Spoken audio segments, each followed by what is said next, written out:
ഞാൻ ഈ അടുത്ത കാലത്ത് അഭിനയിച്ചതിൽ എൻ്റെ മനസ്സിന് ഒരുപാട് തൃപ്തി തന്ന ഒരു പടമാണ് വ്യസനസമേതം ബന്ധുമിത്രാദികൾ. പേരൊക്കെ കേൾക്കുമ്പോൾ നിങ്ങൾ വിചാരിക്കും അയ്യോ എന്തോ ആരാണ്ട് ചത്തെന്ന് വിചാരിക്കും. ചത്തില്ല എന്ന് ഞാൻ പറയുന്നില്ല, പക്ഷെ അതുകൊണ്ട് വ്യസനമൊന്നുമില്ല, ചിരിയോടെ ഇരിയ. ആ മരണം ഒരു ആഘോഷമാക്കി മാറ്റുന്ന ഒരു സിനിമയാണ് ഈ പറഞ്ഞ ഡയറക്ടർ വിപിൻ എന്ന് പറയുന്ന ഒരു കൊച്ചു ചെറുപ്പക്കാരൻ, എല്ലാവരും അറിയുന്ന സംവിധായകൻ വിപിൻ ദാസിൻ്റെ നിർമ്മാണത്തിൽ ഒരു നല്ല പടം. എനിക്കതിനകത്ത് പറയുകയാണെങ്കിൽ സത്യമാണെങ്കിൽ ഞാൻ അതിശയിച്ചു പോയത് ഈ കുട്ടികളൊക്കെ എങ്ങനെ തകർത്ത് വെച്ച് അഭിനയിച്ചിരിക്കുന്നു. പിന്നെ നമ്മുടെ ബൈജുവിൻ്റെ ചില സീനൊക്കെ ഞാൻ ഒന്നും പറയുന്നില്ല. എന്തറിയോ, അവിടെ എവിടെയൊക്കെ പറഞ്ഞു കഴിഞ്ഞാൽ ചിലപ്പോൾ ഏതാണ്ടൊക്കെ കഥ പോകുന്ന ഒരു ത്രെഡ് കിട്ടും. പ്രത്യേകിച്ച് എൻ്റെ ക്യാരക്ടറെ കുറിച്ച് ഒരു അക്ഷരം എനിക്ക് ഉണ്ടാകാനൊക്കത്തില്ല.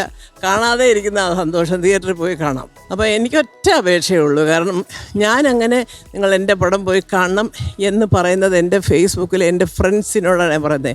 ഒരു പടം ഇറങ്ങുന്നുണ്ട്, കാരണം എനിക്ക് എൻ്റെ കോളേജ് ഗ്രൂപ്പുണ്ട്.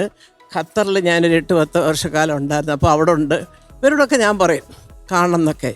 പക്ഷേ ഇത് ഞാൻ പബ്ലിക്കായിട്ട് ഞാൻ പോസ്റ്റ് ചെയ്തിട്ടുണ്ട്. ഇത് നിങ്ങളെല്ലാവരും കാണണം. കുറച്ച് കാലത്തിന് ശേഷം മനസ്സ് തുറന്ന് കുറേ ചിരിക്കാവുന്ന, അത് നിങ്ങൾക്ക് ട്രെയിലർ കണ്ടാലൊന്നും ആ പടം മനസ്സിലാവുമെന്ന് എനിക്ക് തോന്നുന്നില്ല. എന്തായാലും ശരി, കണ്ടു നോക്കുക. നല്ലൊരു ചിത്രം, രസകരമായ രീതിയിൽ എടുത്തിരിക്കുന്നു. വ്യസനസമേതം നിങ്ങളെ വിളിക്കുന്നെങ്കിലും സന്തോഷത്തോടെ അടിച്ചു പൊളിച്ച് നിങ്ങൾക്ക് തിരിച്ച് വീട്ടിൽ പോകാം. അത് ഞാൻ ഗ്യാരണ്ടി പറയുന്നു. തീർച്ചയായിട്ടും അതെ. പറമാനെ അങ്ങോട്ട് പറ, അമ്മ മാത്രം പറഞ്ഞാൽ പോരാ. ഈ പറഞ്ഞതുപോലെ തന്നെ ഒരു വ്യസനസമേതം ബന്ധുമിത്രാദികൾ എന്നുള്ള പേര് ആ പടത്തിൻ്റെ ബേസ് ത്രെഡാണ്, അതുകൊണ്ടാണ് ആ പേര് വന്നത്. പക്ഷേ സിനിമയിൽ ത്രൂ ഔട്ട് ഒരു മരണ വീടിനെ ചുറ്റിപ്പറ്റി നടക്കുന്ന ഈ പറഞ്ഞ ബന്ധുമിത്രാദികൾ മരണ വീട്ടിൽ വരുമ്പോൾ എന്തൊക്കെ സംഭവിക്കുമോ അതുപോലത്തെ കുറേ കാര്യങ്ങളാണ് സിനിമ പറയുന്നത്. തീർച്ചയായിട്ടും ചേച്ചി അമ്മ പറഞ്ഞതുപോലെ പടം എല്ലാവർക്കും ചിരിച്ച് ഉല്ലസിച്ച് ഇറങ്ങി വരാൻ പറ്റുന്നൊരു സിനിമയായിരിക്കും തീർച്ചയായിട്ടും. അത് ഈ മരണ വീട്ടിൽ എന്തൊക്കെ സംഭവിക്കുന്നുള്ള ഏറ്റവും രസകരമായ സംഭവം, മരണ വീട്ടിൽ വന്നിട്ട് എനിക്ക് പ്രേമിക്കാൻ പറ്റിയ പെണ്ണുണ്ടോ എന്ന് നോക്കുന്നവർ വരെ ഉണ്ട് ആ സിനിമയ്ക്കകത്ത്. അപ്പം ഞാൻ കൂടുതലൊന്നും പറയണല്ലോ. ചേട്ടനെ പറ്റിയാണോ പറഞ്ഞത്? ആയിരിക്കും, അല്ലായിരിക്കും.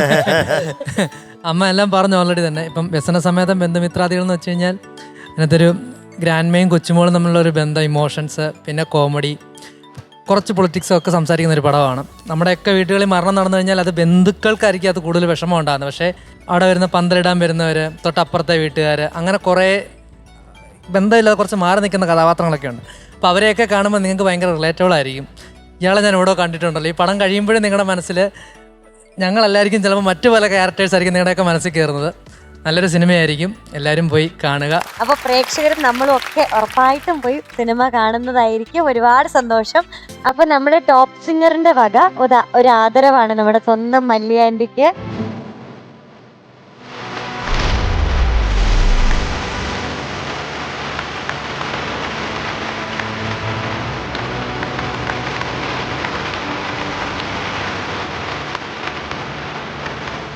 അപ്പോൾ വ്യസനസമേതം ബന്ധുമിത്രാദികൾ എന്ന ഈ ചിത്രത്തിൽ ഞാനും ഒരു ഭാഗമാണ്. ഈ സിനിമയുടെ പിന്നിലും മുന്നിലും പ്രവർത്തിച്ച എല്ലാവർക്കും ഞങ്ങളുടെ ഹൃദയം നിറഞ്ഞ ആശംസകൾ അറിയിക്കുന്നു.